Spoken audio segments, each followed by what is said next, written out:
আসসালামু আলাইকুম। আশা করি সবাই ভালো আছো। আজ আমরা একটা বিশেষ ক্লাস নিয়ে আসছি। সেটা হলো অ্যাসার্টিভ থেকে ইন্টারেটিভ করব। ক্লাস 6 এর জন্য এই ক্লাসটা করা হচ্ছে। আচ্ছা, আমাদের অ্যাসার্টিভ থেকে ইন্টারেটিভ করার জন্য সবথেকে কি বেশি প্রয়োজন? সবথেকে বেশি প্রয়োজন আমাদের অক্সিলারি ভার্ব। আচ্ছা, অক্সিলারি ভার্ব কি আমরা আগে এগুলি নিয়ে আলোচনা করা হয়েছে ক্লাসে। দেখো অক্সিলারি ভার্বটা কি? Am, is, are, was, were, can, could, may, might, আরো অনেক কিছুই আছে। আচ্ছা, এটা তো নির্দিষ্ট অক্সিলারি ভার্বগুলি তোমাদের দেখানো হলো। এখন একটা জিনিস তোমরা কি জানো যে মূল ভার্ব থেকে অক্সিলারি ভার্ব বের করা যায়? মূল ভার্ব থেকে অক্সিলারি ভার্ব বের করা যায়। আমরা এটা একটু আমাদের খুবই গুরুত্বপূর্ণ একটা জিনিস। আমরা অক্সিলারি ভার্বের পরে ডিরেক্টলি নট বসাইতে পারি, তবে আমরা মূল ভার্ব মূল ভার্বের পরে নট মূল ভার্বের পরে নট বসাইতে পারি না। এই কারণে আমাদের মূল ভার্ব থেকে অক্সিলারি ভার্বটা বের করে নিয়ে আসতে হয়। আমি আবারও বলতেছি, আমরা অক্সিলারি ভার্বটা জানি কি কি অক্সিলারি ভার্ব, এবং এই অ্যাসার্টিভ থেকে ইন্টারেটিভ করতে হলে খুবই গুরুত্বপূর্ণ জিনিস সেটা হলো অক্সিলারি ভার্ব। আমরা জানি কি অক্সিলারি ভার্বের পরে ডিরেক্টলি নট বসানো যায়, তবে আমরা এতটুকু আমাদের জানতে হবে যে মূল ভার্বের সাথে নটটা বসে না।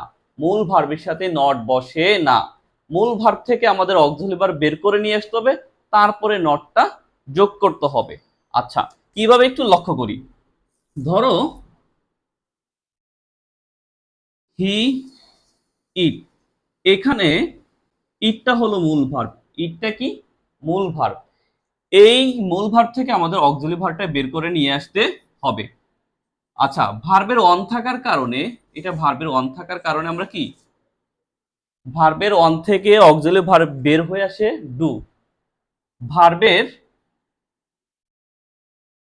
টু থেকে অক্সিলারি ভার্ব বের হয়ে আসে ডিড।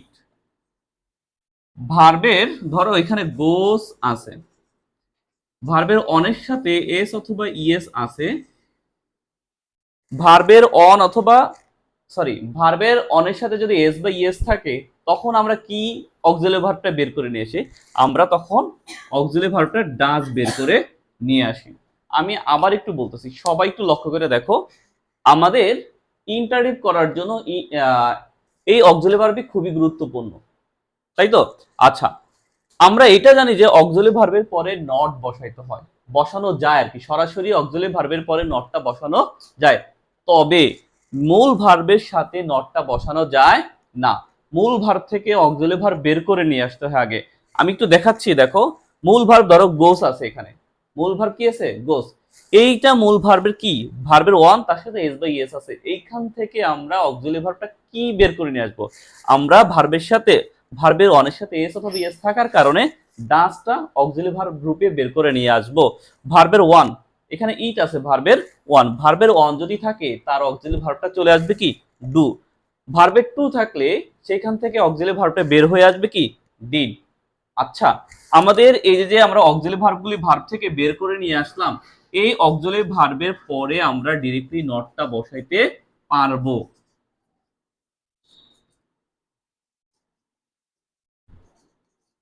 আচ্ছা, একটু লক্ষ্য করি, আমরা উদাহরণের দিকে যাই। আরেকটা জিনিস লক্ষ্য করি, ইন্টারেক্ট করতে হলে সর্বপ্রথম দেখতে হবে বাক্যে নট আছে কি না। মানে যে বাক্যটা দেওয়া থাকবে ওই বাক্যটার মধ্যে নাবোধক আছে কিনা। যদি নাবোধক দেওয়া থাকে তাহলে নিচে নাবোধক আসবে না। যদি উপরে নাবোধক না থাকে তাহলে নিচে নাবোধক আসবে। অর্থাৎ উপরে যে বাক্যটা দেওয়া থাকবে এবং ওই বাক্য থেকে আমাদের ইন্টারেক্ট করতে বললে সর্বপ্রথম দেখতে হবে ওই বাক্যের মধ্যে নট জাতীয় কোনো কথা আছে কিনা, ওয়ার্ড আছে কিনা। যদি থাকে তাহলে নিচে নট বসানো যাবে না। আর উপরের বাক্যে যদি নট দেওয়া না থাকে তাহলে আমাদের নিচে নটটা বসাইতে হবে। আচ্ছা আসো দেখি আমরা কি বলছে, একটা উদাহরণ দেখি। Sonargaon is a restaurant. আচ্ছা বাক্যের এটা হলো সাবজেক্ট, এটা হলো অক্সিলারি ভার্ব, আর এটা কি আছে, অবজেক্ট আছে। সাবজেক্ট পাইছি, ভার্ব পাইছি, অবজেক্ট পাইছি। আমরা যদি বাক্যের মধ্যে অক্সিলারি ভার্বটা পাই, আমাদের আমাদের জন্য ইন্টারডিপ করা খুবই কি সহজ হয়ে দাঁড়াবে। কিভাবে? আচ্ছা অক্সিলারি ভার্বটা সর্বপ্রথম নিয়ে আসবো, অক্সিলারি ভার্বটা সর্বপ্রথম নিয়ে আসবো। এই উপরের বাক্যটা একটু পড়া দেখি, এটার মধ্যে কোনো নেগেটিভ আছে কি না। উপরের এই ওয়ার্ড গুলির মধ্যে কোনো নট সাইন নাই, সুতরাং আমাদের এখানে নটটা বসাইতে হবে। তার পরবর্তীতে যা আছে তাই আমরা বসাই দিব। যেমন সাবজেক্টে কি আছে, সোনারগাঁ আছে, তাই তো। তারপরে ইস তো চলে আসছে, তারপরে এ রেস্টুরেন্ট। আচ্ছা লাস্টে প্রশ্নবোধক চিহ্ন দিব। এখন দেখি হি সাবজেক্ট লাইকড ভার্বে টু, আর এটা আছে কি অবজেক্ট। সাবজেক্ট পাইছি, ভার্বে টু পাইছি, অবজেক্ট পাইছি। আমরা এই বাক্যের মধ্যে কোনো ধরনের অক্সিলারি ভার্ব পাইনি। ভালো করে লক্ষ্য করে লক্ষ্য করে একটু, সাবজেক্ট পাইছি, ভার্বে টু পাইছি, অবজেক্ট পাইছি। এই বাক্যে আমরা অক্সিলারি ভার্ব পাই নাই। অক্সিলারি ভার্ব থাকলে আমাদের ইন্টারেক্ট করা খুবই ইজি হয়ে দাঁড়াইতো, কিন্তু এখন যেহেতু নাই, কি আছে সেটা দেখতে হবে। আমরা এখানে দেখতেছি এখানে ভার্বে টু আছে, ভার্বে টু থেকে অক্সিলারি ভার্ব কি আসে, ভার্বে টু থেকে অক্সিলারি ভার্ব ডিড আসে। এই সেই ডিডটা আমরা সর্বপ্রথম লিখব। আচ্ছা এখানে কোনো নট আছে, এখানে কি কোনো নট আছে, নাই। নট না থাকার কারণে আমরা নটটা নিয়ে আসলাম। তারপরে সাবজেক্টের সাবজেক্ট, এই ভার্বের টুটা ভার্বের অন হয়ে যাবে। তারপর যা আছে তাই প্রশ্নবোধক চিহ্ন দিব। এখন তৃতীয় নম্বরে আসো, দেখো শি লাইকস হোয়াইট গ্লোভস।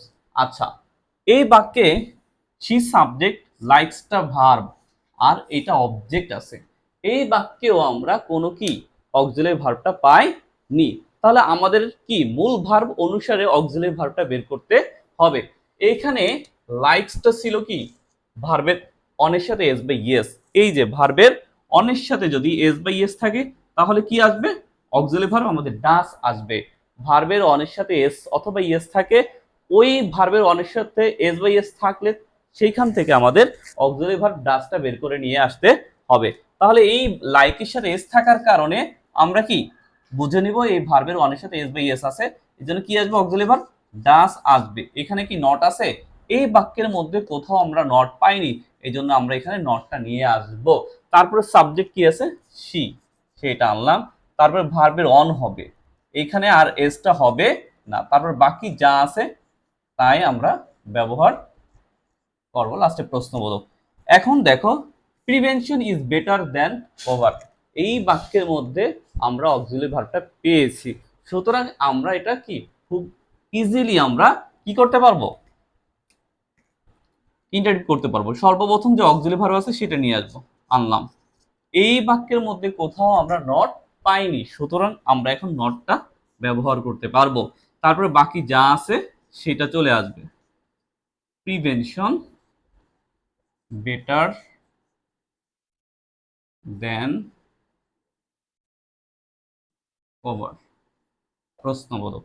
আচ্ছা addiction two drinking is dangerous. এখন আমরা এই বাক্যে কি পাইছি, সাবজেক্ট পাইছি, অক্সিলারি ভার্ব পাইছি। আমরা তো জানি অক্সিলারি ভার্ব থাকলে অক্সিলারি ভার্বটা নিয়ে আসবো। এখানে নট পাইছি, পাইনি, এই জন্য নটটা ডিরেক্টলি নিয়ে আসবো। তারপরে সাবজেক্ট নিয়ে আসবো, অ্যাডিকশন টু ড্রিঙ্কিং, তারপরে কি যা আছে তাই। আশা করি বুঝতে পারবা।